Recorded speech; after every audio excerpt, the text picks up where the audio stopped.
Assalamualaikum warahmatullahi wabarakatuh. Baik anak ibu, hari ini kita akan mempelajari bahasa Indonesia subtema 2. Tema 2 yaitu menuliskan informasi penting pada suatu teks menggunakan kalimat yang efektif. Sebelum kita menentukan informasi pada suatu teks, kita harus tahu apa itu kalimat efektif. Lalu barulah kita dapat menuliskan kembali informasi penting tersebut ke dalam suatu teks. Hal tersebut dapat memudahkanmu untuk mengingat informasi yang sudah anak ibu ketemui dalam suatu teks. Akan tetapi, marilah kita sama-sama dulu mengetahui apa itu kalimat efektif. Kalimat efektif memiliki susunan kaidah bahasa Indonesia yang tercantum dalam PUEBI atau Pedoman Umum Ejaan Bahasa Indonesia yang ada di dalam Kamus Besar Bahasa Indonesia dengan menggunakan kata yang sesuai, ejaan yang sesuai, dan tanda baca yang tepat. Apa Bu guna kalimat efektif ini?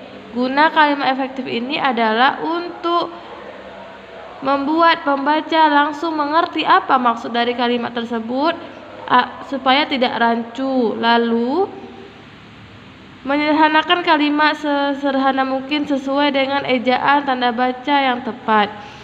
Ciri-ciri kalimat efektif apa Bu? 1. Memiliki subjek dan predikat yang jelas. Harus memiliki subjek dan predikat yang jelas. 2. Tidak memiliki subjek ganda. Tidak boleh subjeknya ganda. 3. Kalimat penghubung antar kalimat tidak dipakai pada kalimat tunggal. 4. Predikat kalimat tidak didahului oleh kata yang. Jadi predikat tidak boleh didahului kata yang.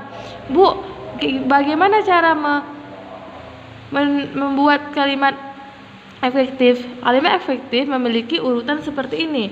Urutan yang benar pada kalimat efektif adalah: pertama itu setiap kalimat diawali dengan subjek, lalu diikuti predikat, objek, dan keterangan atau yang sering kita dengar adalah SPOK. Ini Ibu telah membuat 2 contoh kalimat efektif. 1. 2 kalimat yang hampir sama tapi berbeda makna, dan yang 1 kalimat efektif dan 1 lagi kalimat tidak efektif. Yang pertama, bagi semua siswa diwajibkan untuk membayar iuran. Itu salah karena ada pemborosan kata, yaitu ada kata bagi. Jika sudah ditentukan semua siswa diwajibkan untuk membayar iuran, kalimat yang efektif adalah semua siswa diwajibkan untuk membayar iuran. Itu yang benar karena di kalimat kedua ini ada kata penekanan. Salah satu contoh ciri-ciri kalimat efektif adalah kalimat yang melakukan penekanan. Kalau ini bagi ini pemborosan. Lihat contoh yang kedua.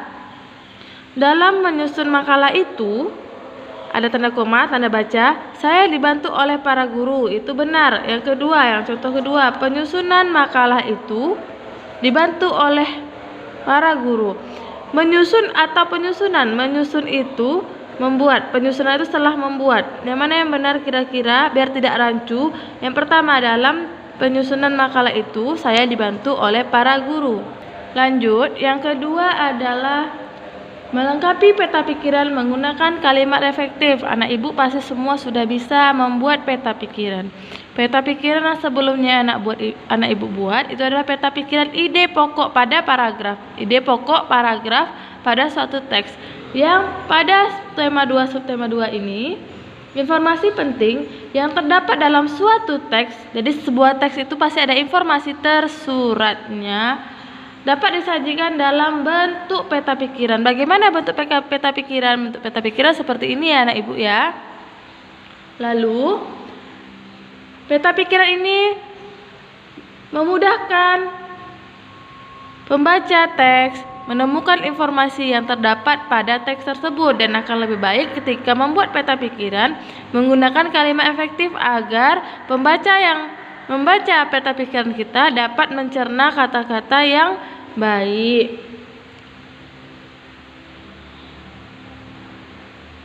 Peta pikiran ini ada beberapa contoh yang biasanya anak ibu buat, itu peta pikiran ide pokok paragraf.